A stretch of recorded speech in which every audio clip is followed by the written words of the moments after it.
What's going on, everyone? We are back once again with another edition of Wrestling Republic's daily broadcast. We are in the midst of one of the biggest weeks in pro wrestling history. If you think about it, we've got All In at Wembley Stadium. We've had a crazy week as a wrestling community. And before we get started, I do once again want to recognize two absolute legends, Bray Wyatt and Terry Funk. Rest in peace, and all our thoughts and prayers to both the families and everything, and thank you for everything you did for the wrestling business. But let's get into the show. I'm going to introduce the panel here first. We've got Anthony Ricciardi, head of opinions out of Philly. How are you on this fine Saturday? I'm doing all right. It seems like we're constantly surrounded with death with wrestling, and one of Raw's great guest hosts passed away, Bob Barker. Bob Barker, yes, I apologize for not mentioning. Yes, but we'll get into last night's tribute show, and whatever else we get into. Absolutely, and I'm not a super planet quack, but the Mercury is in retrograde. It's just a bad time for everyone. But up next, we got Carter Crisp hanging out once again on a little bit of late notice too. By the way, I know you're headed to grad school next Saturday, but it's good to have you on this Saturday. Might be my last Saturday show, but I'm happy to be here. I thought WWE did a great job last night, tributing some legends, old and younger, really sad circumstances surrounding Bray Wyatt. And, but I thought it was a great show. Really enjoyed watching it with everyone last night. And, I'm happy to be here. Might be my last time for a little bit on Saturday too. So. Absolutely. And last but certainly not least, we got head of reviewing all the way up there in Regina, Canada, Coby Galenzoski. How are you on Saturday, August 26th? My good buddy. Yeah, wait out my location. I'm kidding. At the end of the day, of course, my last appearance was Monday, and it's been a lot of. I mean, like you said, there's been about 3 major deaths in wrestling, kind of 3 because Bob Barker did appear, but it's been that pure paradigm shift, if you want to call it that. We've had a shocking death that I'm sure I'll have the chance to talk more in depth, but I'll let Clark continue the format of the show. Absolutely. We got a comment here from Shad. This is Wrestling Republic. I'm with him. That intro never gets old, and shout out Chaos. Nothing but net when it comes to that intro music. I know this should be more somber times, but the way that I've always handled that is just by trying to stay as positive as possible, because life is tough. We are going to talk about, a difficult subject here up next for our first topic of the day. We've discussed it for the last 2 days. Basically, the news came down in the middle of the Thursday show, and then once again yesterday. But this is something that we will not stop talking about and will not forget for a long time. And that is the Bray Wyatt tribute segment from last night. It is one of those segments that is so gut-wrenching and so brutal. And so me and Anthony on yesterday's show, as well as on Thursday's show, had the opportunity to give our thoughts and our memories of Bray Wyatt. I'm going to give Coby and Carter their time to talk about their thoughts on Bray and his past and the impact he had on wrestling. I'm going to start with Coby, and then I'm going to toss it to Carter. Coby, just give me your memories of Bray and, how much of an impact he had on you as a diehard wrestling fan for life. And I mean, this is coming from the heart. I have no idea what I'm going to actually say here, but at the end of the day, Bray Wyatt being taken away at his age of 36. Yeah, I think he had a number of kids. I don't want to say he had several kids. I don't know to be exact. He had a wife. I believe 4 too. I didn't want to say that with certainty.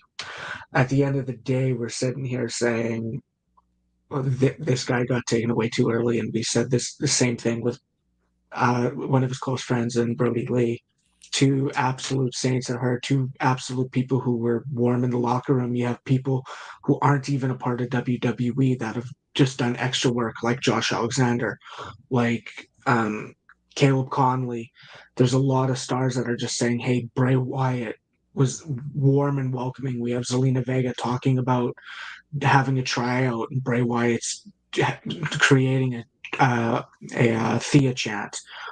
This has touched not only the wrestlers that are within the WWE now, but the wrestlers outside of it. We saw Swerve's tweet; it's emotional.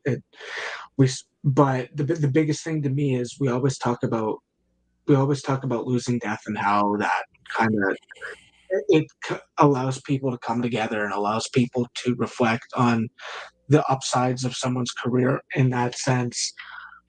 A lot of the deaths now, especially the other one was Terry Funk.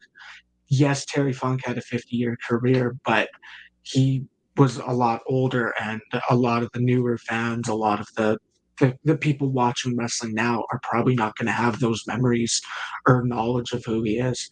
Bray Wyatt is a modern name, and that I don't want to say it's the cherry on top because that's generally a positive approach to looking at things, but it's the kicker.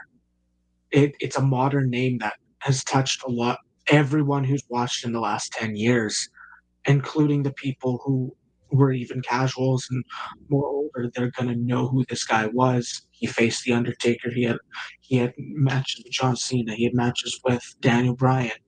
He has a lot of history, and to say that I want to like right around now, I don't want to say exact, but I became a wrestling fan in the summer of 2011.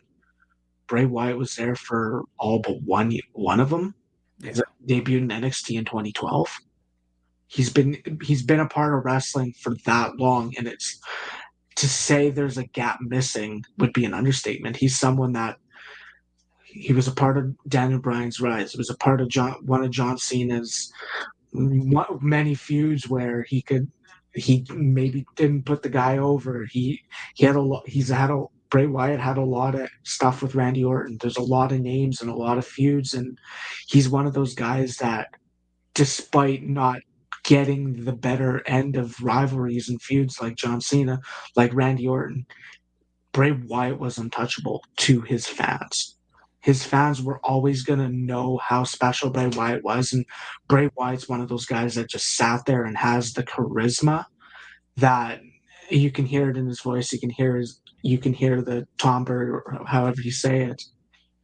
You can hear just how special he is, and just how the people close to him, or the people who were big fans of him, clearly is going to hurt. I wasn't the biggest fan, but I know I can probably count on my hand the amount of people I physically know that are grieving a lot harder than me, and that's simply because they were a bigger fan. But he touched a lot of people, and the biggest thing to me is seeing on social media, you're seeing the messages and seeing, hey, this was the last time I spoke to Bray Wyatt on like a video call, and just seeing Bray Wyatt calling them and being the utmost sweetheart at the end of the day. We saw Seth Rollins' video saying, hey, that when I talked to him about Brody's passing, that excuse me, when I talked to Bray about Brody's passing, Bray said to hug your baby girl. And it's like, it shows the type of person he actually is. And there's a lot of people he touched. There's a lot of people who wanted to work with him. There's a lot of people. He is one of those modern names that are going to go down as someone who could have had a longer legacy, but ultimately got short. But it's still a worthy. It is not even a Hall of Fame legacy. It is still a worthy legacy to keep in your heart and keep in your mind. And as a wrestling fan, you want to know this man's legacy. Absolutely, Coby, and thank you so much. That was beautifully said, and it's awesome to get your perspective on this one because yesterday we had me and Shad and Anthony on the show with Ben, and we're a bit older, and you mentioned there's only 1 year of wrestling you watched where Bray Wyatt wasn't a legitimate main character, a main roster figure, and to hear the perspective of someone that grew up with Bray is always awesome and very cool.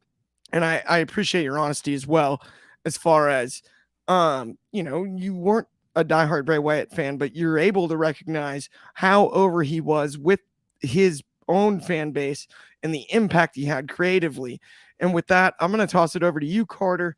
Let's hear your memories from Bray Wyatt and your thoughts on the man. Yeah, well, man, Coby, great job. This will be hard to follow up, but I mean, Clark, me and you were Attitude Era kids, so he came a little bit behind Bray. So I'm doing a little bit of catch up work with him. But I mean, the kid's 5-10 years younger than us. The impact he had on them is just ridiculous. The guy was just so ahead of his time. I mean, you watch I can't think of the name of it right now, but the match he had with Cena at Mania in the middle of COVID, like he was a COVID, like he perfected wrestling without a crowd, which is insane. His level of creativity, how ahead of his time he was, his ability to create an atmosphere, which is everything in wrestling. I mean, I hate saying this, but you realize how special he was now that he's no longer with us, and it's really sad. I'm a little, with Terry Funk. I'm being an all Japan and hardcore wrestling guy. He had a big impact for me, but it's very, very different losing a legend versus a guy who's on the active roster. A guy who's 5 years older than us, Clark. Sorry to take it home, but right. I mean, it's just really, really sad, and just you see the way the other wrestlers talk about him. I mean, the man perfected a very creative art form and could put on so many different hats and was just so loved, and it's tragic. I mean, it's tragic, and I feel horrible for everyone who grew up with this guy, because I mean, it's sad, but last night was a beautiful tribute. It's an awesome time for this community to come together, and it just shows you the beauty of being a wrestling fan. Like moments like now and last night, it's like, it's hard, and there is a dark side of the ring, pardon my pun, but but it's just, it was last night was truly beautiful. Wrestling is a community. It is, as much as we like to come at each other, it's a community, and last night shows, even though on the screen you might see something, but when push comes to shove, the locker room always comes together. Someone's going to be tackling Bret Hart, he'll be getting slocked in the face. Spot on there. I think last night was beautiful. You had the lantern, and I think a lot of us thought, famously Bray would blow the lantern out, and I loved that they just left the image on the screen of the lantern still burning. Legacy wise, that was beautiful. It was pro wrestling beautiful. It was, because Bray wasn't there to blow it out. That's why, right? That's the way I viewed it. And I thought that was the most beautiful tribute you could possibly have to the man. It was just, it was as cool as could be, that as well as the rocking chair, his ability to reinvent himself over the years. Anthony, you and I really exhausted this subject yesterday as much, right? I mean, before the tribute show, just as much as anyone could. But do you have anything else to add? Nothing more on Bray, but just the production that WWE does. They're untouched. Every time there's a situation where they need to make a video or some type of package in a short amount of time, they did it with Ultimate Warrior. They've done it with Bray Wyatt. It's perfection. And under pressure of a short amount of time, finding a song to go along with the video that worked perfectly with it, and just the overall look and feel of the show, I enjoyed it. And I agree with you, Clark, the lantern being left in the ring, having Rowan there and Braun, I thought was a nice touch to have them there. Cody coming out to pay tribute to Terry Funk, somebody that was very close to his father. I thought they handled that as well as you could possibly handle that. Absolutely. I'm with you. It's one of those situations that's so difficult to navigate. Go right ahead. And then we got a couple comments. Yeah, no. The one thing, was that the first time we saw the the WWE locker room on the stage since WrestleMania 36. No, 37. I think it After would have they- been the entire I locker think- room I since think it has- 37. I do believe that's accurate. 37, they started the show. That's actually an excellent with shout, the- Cody. as the or first Co- one, Kobe. yeah. I believe that's exactly right. I think it was the first time. So It that's was, another for sure. just additional touching moment. Just the fact that the WWE locker room was able to do this for someone that was so integral in the company. And we got a few comments Not here much more you can ask for. from the we got Brett Sternberg, our good friend with the hand hearts. Yes, hearts back, Brett. And then we've got from So Lagiki, if I said that correct. So Logicky. Hello all. And then One of those. also this one stings. Dang, it does, man. Both 100%. did too. And it's one of those things that's it's hard to quantify because the loss of Terry Funk was hard. That's brutal. I'm a huge Funk fan. But Terry lived a full life. Terry crossed multiple generations too. He did, and he lived a full life. And his life story was told publicly, and he's a legend in that regard. It feels like we were robbed of years of Bray Wyatt in a way, and that sounds selfish coming from. I don't mean that, right? It's not just the performer, but the person. And that's it's one of those life is unfair situations. You have a 36-year-old guy with a family, with that kind of creative mind, and we've just been robbed. Not just us, but himself, his family, the people around him, the people that care about him, the people that love him, the people closest to him. It's hard to put into words, and it's hard to quantify. Just thankful to have been a fan and to have witnessed Bray both live and on television for the years that we had him, because he's a legend in his own right. And with what little time he had, he did the best. He did the absolute best he could, and it was amazing. And that is my lasting memory of Bray Wyatt.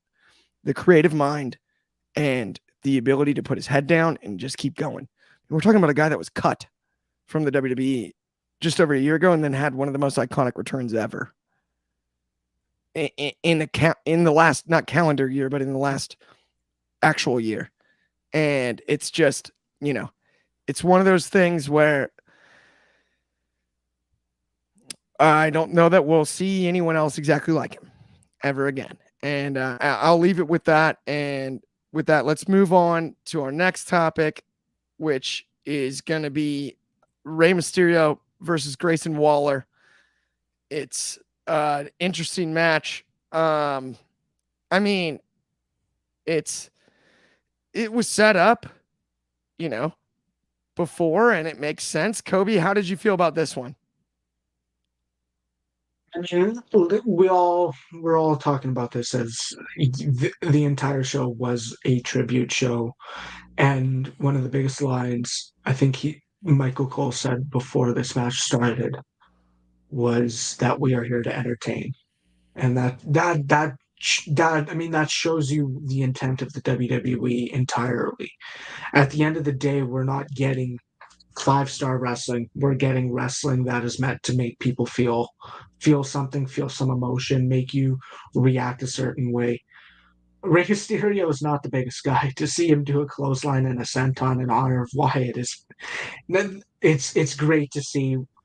Well, I mean, yeah, this match was one of the few matches that kind of advanced some already kind of brewing stories, because we have the Rey and the Santos, the Theory, and now Waller kind of has shoehorned himself into that U.S. title picture.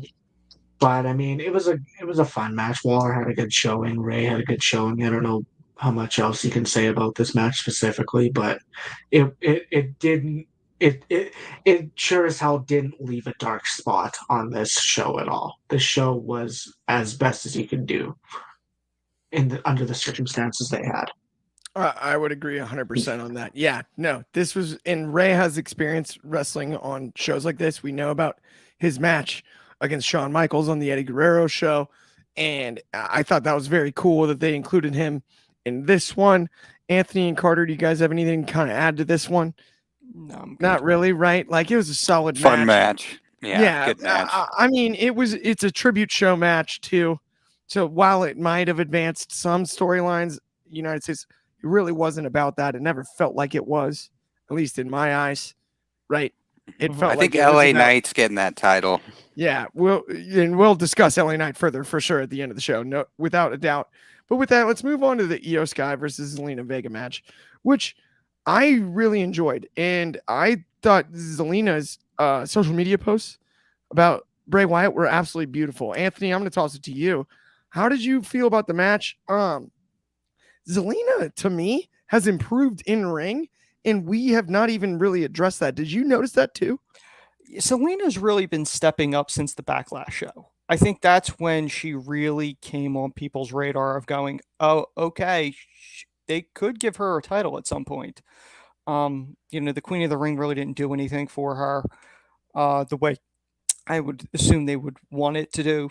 I thought this was a solid match. They gave him a decent amount of time, which I was happy with. I've been a fan of Io since her days in NXT when I first saw her. I like to see this go on longer, but since, I don't know if they're going to go a feud here or Selena was just a speed bump in the road to get to somebody else. But I would like to see these two have a series of matches because I think if you give it the right amount of time, you might be able to get something special out of this. Absolutely. I hear you there. It's one of those things where I think this was a tough, like, this would be an awesome match on a regular SmackDown, not a tribute SmackDown, because it definitely affected the booking top to bottom, right? It's one of those matches where you've got two awesome talents, and Vega, size-wise, with Io, it is interesting to me. Not that Zelina doesn't work better with doesn't work well with powerhouses, but she does an amazing job of working with similar sized wrestlers. That's what I've seen, almost like a technician, almost like how a Daniel Bryan can be amazing with a high flyer, but in the women's division context, you know what I mean? And I think, interestingly enough, I'd almost rather see her feud with more that type of wrestler in the short term if we're going to give Zelina a big run. Not to change the subject from all the other stuff, but does that make sense to you guys? Yeah, I definitely think Selena against Io, taking the title for Io, is much more believable than if there was a scenario of Selena when she fought Rhea. Right. Like there's more believability that she could pull one out against Io as opposed to somebody like Rhea or Raquel Gonzalez or whoever, like the big strong one. If she beat any of them, it would kind of look as like a fluke. She got lucky.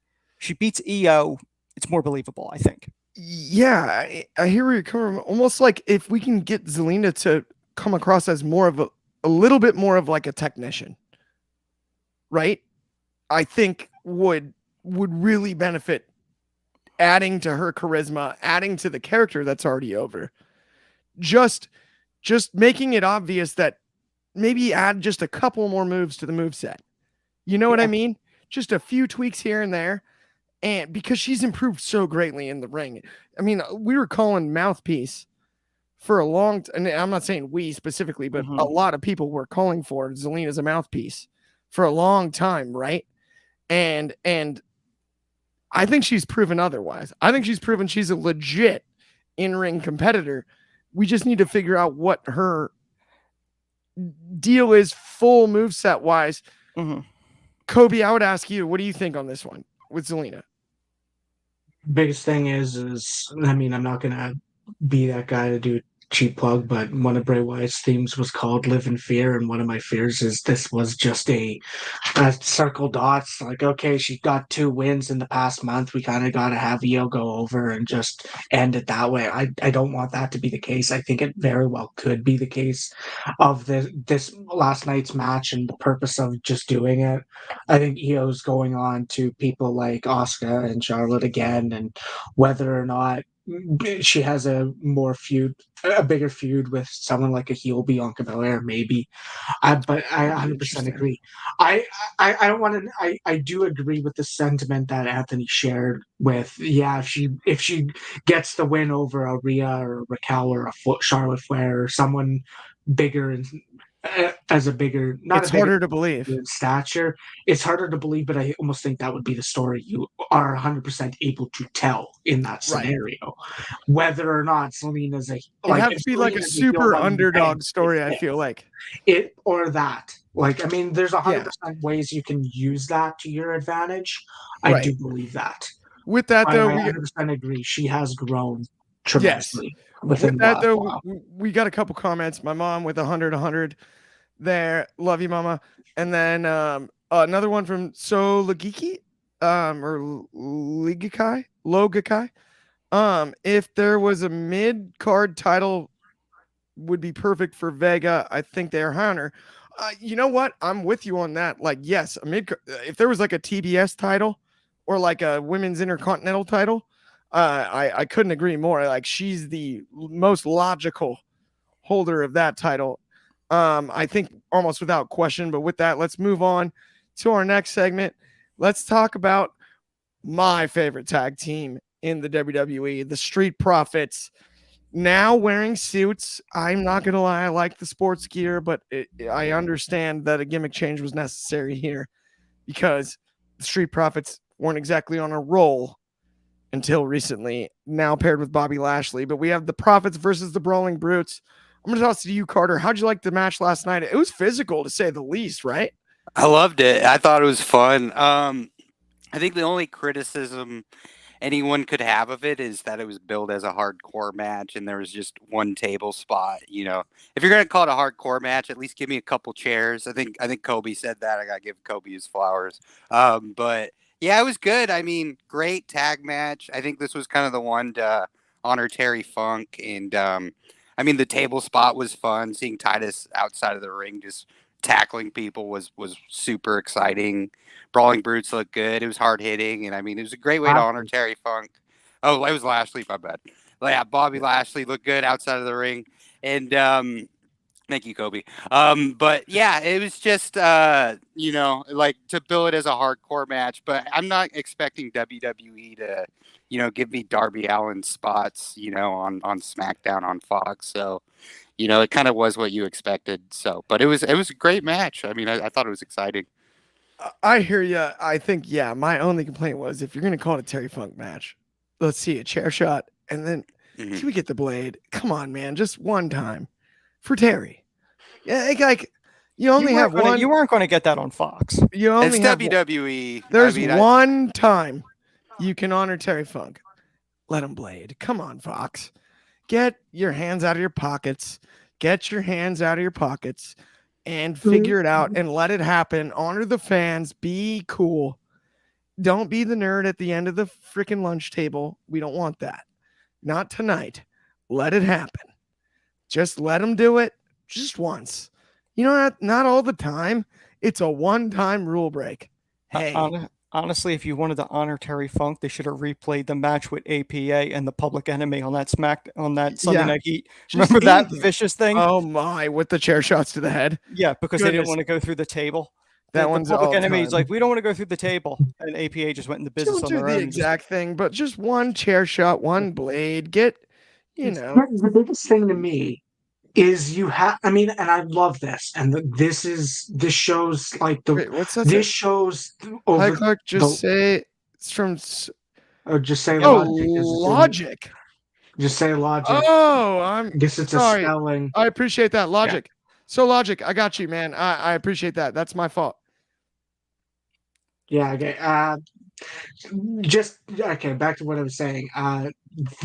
What I saw last night and what we can all attest to is within the last year, Michael Cole hasn't had someone yelling in his ear.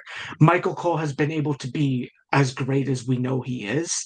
And the fact that we have Michael Cole revealing before he was a fan and how he grew up in New York saying, oh, I knew of Terry Funk based on magazines, and telling him, yeah, Terry Funk grew up in Amarillo, Texas.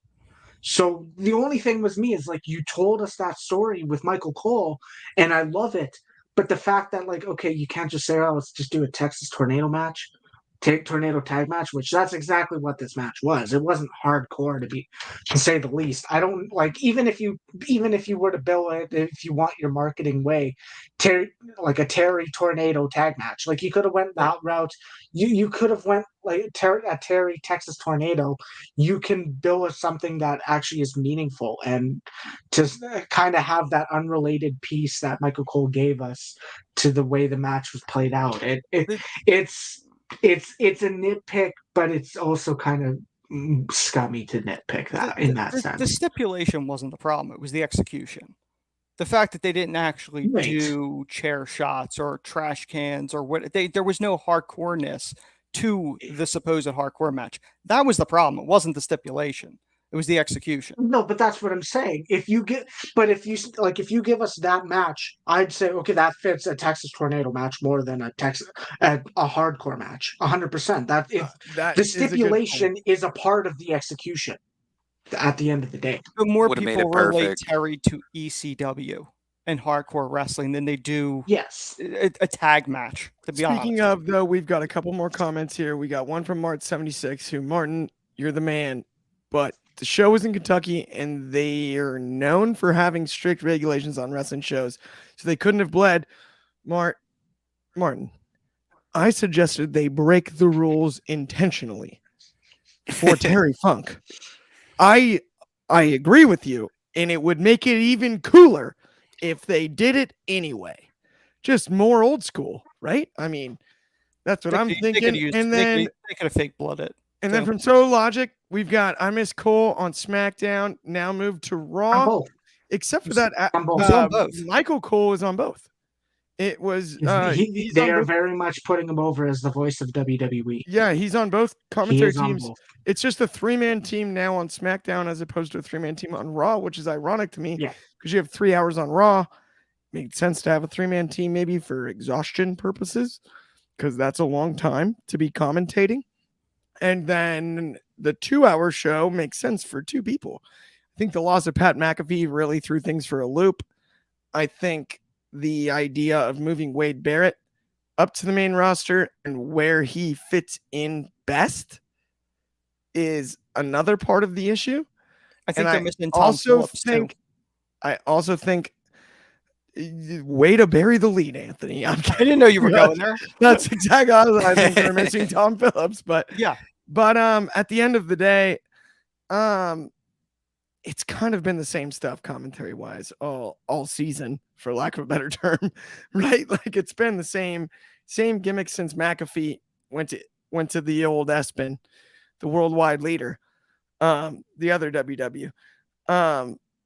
But like, yeah, I don't know. As long as Booker T stays on NXT, I'm cool. And I love Booker T as a legend and as a wrestler, but boy, is his commentary brutal to listen to every Tuesday night. I like it. But do tune in to Shucky Ducky Quack Quack, I'm done with.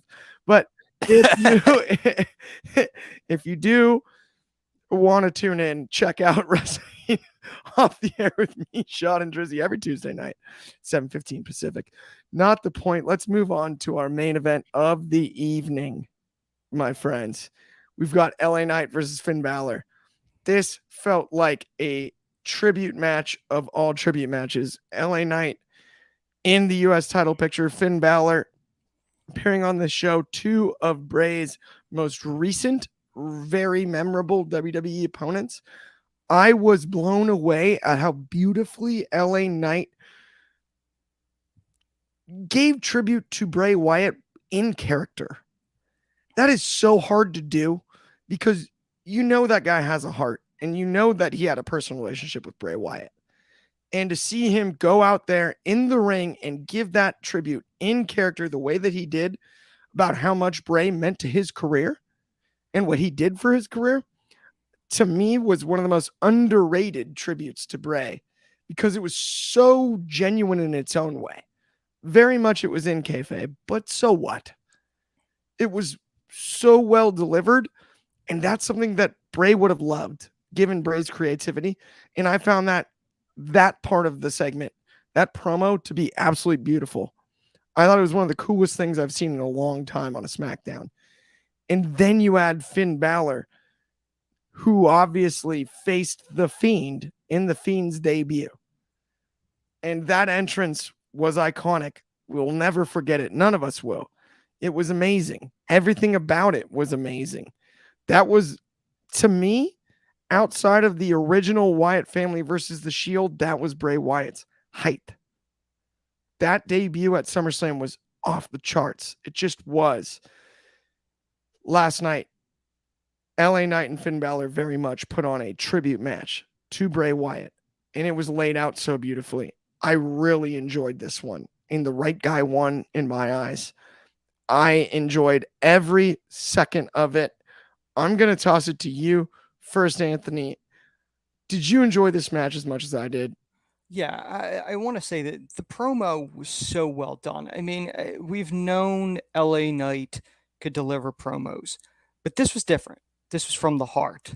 Even though it was, quasi in character, the guy behind LA Knight, you could tell how much he cared and how much he valued that feud with Bray, even though I don't think that feud was supposed to get Bray over, get LA Knight over.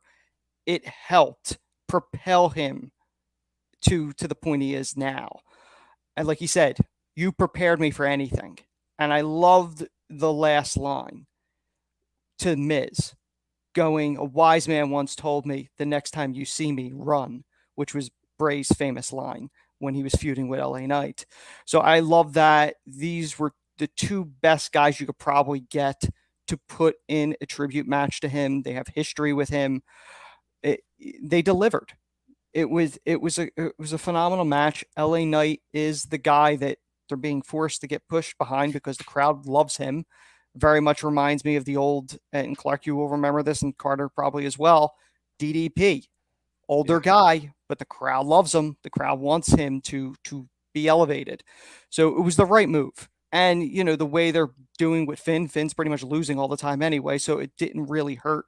I don't think it mattered who won this match, quite frankly, because it's a tribute match. But if you're going to do storyline-wise, it makes sense, LA Knight picking up the win to carry that momentum, and hopefully it carries into a title sooner than later. I'm totally with you. Yeah, no, I really, really enjoyed this match. And Carter, I'm going to toss it to you because Anthony even mentioned you too. Did you enjoy this one too? And the DDP reference is off the chart. Bang! DDP. Absolutely. I knew DDP through the Legends of Wrestling GameCube game. But no, I thought that was, LA Knights achieved them. I mean, those guys' ability to perform on a night, where we're just struggling to, hold back our tears on the Zoom, or I guess the whatever we want to call it, the StreamYard. But no, it was a beautiful match. Like Finn Balor could have taken the loss, but it's just, it's such a great way to tribute to end, a beautiful show like WWE. Great job, honoring a guy you lost on your active roster. That SummerSlam match, I watched it 2 days ago. It was where The Fiend came out. It was, I don't know if you would call it a squash match. I guess it's right on the border, but the atmosphere in that match is just unbelievable. Bray Wyatt's ability is just uncanny to create an environment that's just terrifying and ominous, and it was just, it was the WWE did no better storytellers, and last night was evidence of it. And great job to all the performers last night, keeping it together and honoring a guy that we lost very tragically. I think you made a great point there too. Like, honestly, to work under those conditions is so difficult and so hard to quantify, and the production value on top of that to come together within a day, right? Yeah. Less than 24 hours, and all the talent to be under the same umbrella and ready to go with it, and the graphics ready and the pyro ready, the everything at the ready. It was absolutely beautiful. And I think it's one of those other things too that I would mention is, I don't know what the main event exactly would have been if not for the tragedy that we all were, witnessed this week. But LA Knight winning, even made sense within the context of the current WWE storyline. Mhm. And that is so hard, so difficult to do. It not only made sense, it also honored the man. I don't really know how they did that. That was magician work on the WWE's part. And sometimes it's interesting to me. I'm sorry, Anthony, I'll let you go in 1 second, but just, and then I got to toss to Coby as well. But it's one of those, sometimes I forget just how great WWE can be when their back's against the wall. And in a weird way, over basically my whole lifetime, like 20 or 30 years, 20 some odd years of watching since I was a child, every time their back is against the wall, the WWE delivers. And there's something to be said about that. And that's not that this passing wasn't a tragedy, and that's not that this passing put extra pressure on the WWE, but the WWE's ability to deliver in difficult spots like that is something to be commended. Anyway, Anthony, I'm sorry, what were you going to say really quick? Yeah, I think this is the only one that I recall that it was a tribute show, but they continued storylines in a way. Yeah. Both the Owen Hart and the Eddie Guerrero episodes were strictly that. They were standalone. They didn't follow any storylines. This is the first time they've really done that, where they combined it in a way. And if I'm speculating, I think that's Triple H's influence myself. Probably. Don't you? Yes. Coby, though, I'm going to toss it to you. Did you love this? You and I, yeah, have been on main event LA Night for a long time. And we got main event LA Night and the win. So how did you like it? I mean, that's the thing. I mean, coming into this, we have LA Knight. Obviously, like you said, LA Knight, Bray Wyatt's final opponent versus The Fiend's first opponent. There's not much more serendipity unless you could get like someone like a Seth Rollins to come out. These were two guys that still played very integral roles in Bray Wyatt's career. And I don't want to say it was the best match. It wasn't. It was a good enough match. It ended right. It ended clean. The thing I was tossing around is like, oh, are we going to get a Judgment Day thing? And then maybe Eric Rowan gets involved. That would have been the only like heartfelt. Oh, we're gonna push this because it's like it is for that moment specifically. But it was fine. It did what it needed to do. LA Knight's promo adds more fuel to the fire that we have preached for the last 9 months, 8 months. I guess myself especially, the fact that this man can sell you a bottle of water. He can sell you a baseboard. He can sell you white paint. The Miz impression was great. This was LA Knight's moment to enact another emotion. Because we talk about someone on the mic, and a top wrestler on the mic is going to be able to make you feel every single emotion known to man. This was the first time LA Knight was able to be in the ring and tug on your heartstrings, and he did it phenomenally. He stood there. He paid tribute to the man. He recognized the aura. He gave him his respects. There's not much more you can ask for. LA Knight, the TMZ video with the Miz was actually funny. It was good. I don't know if I would have released it yet. I mean, you can argue that. I mean, at the end of the day, the only other thing I would have said is I think because they had specific things announced is why they did them. Like, yes, they moved Jimmy Uso to next week, but like the two matches that were announced was Grayson Waller and Ray, and then the women's title match were both already announced, and they didn't remove advertisement for it. So I assume they were still going to do them, and they did. But other than that, like there's not much more you can ask for. It was the icing on the cake. LA Knight. If WWE didn't have a reason 2 days ago to push LA Knight, you do now, because there's no one better to give him the hey, we're gonna let you be the final guy to do this tribute, to do this scenario, to be one of the guys to actually talk about Bray on the mic. it's such an honor, and he delivered in every way imaginable. You have a reason to push him now. You do. Absolutely. I think I will not think. I'm with you 100%. LA Knight to the moon. I loved last night's show. I loved the way Bray was honored. Let's all go out as wrestling fans and enjoy All In tomorrow from Wembley Stadium. We will be back tomorrow afternoon, immediately following All In. It's certainly scheduled right now, but if All In runs long, rest assured, we will not go live until the show is over.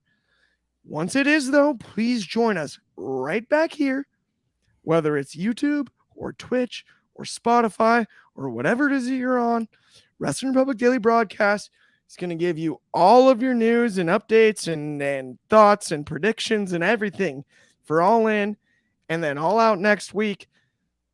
Let's enjoy the wrestling as best we can, my friends, and thank you once again for joining us. Terry Funk and Bray Wyatt, rest in peace, and thank you. Thank you for everything you guys did for the wrestling business. We really appreciate it. We've got 5 p.m. in Britain. Thank you so much. That's awesome. And so is here as well. Let's go. But thank you once again. And we will talk to you guys tomorrow afternoon over here in America, different times across the globe. But we'll be live immediately following All In. And thank you once again.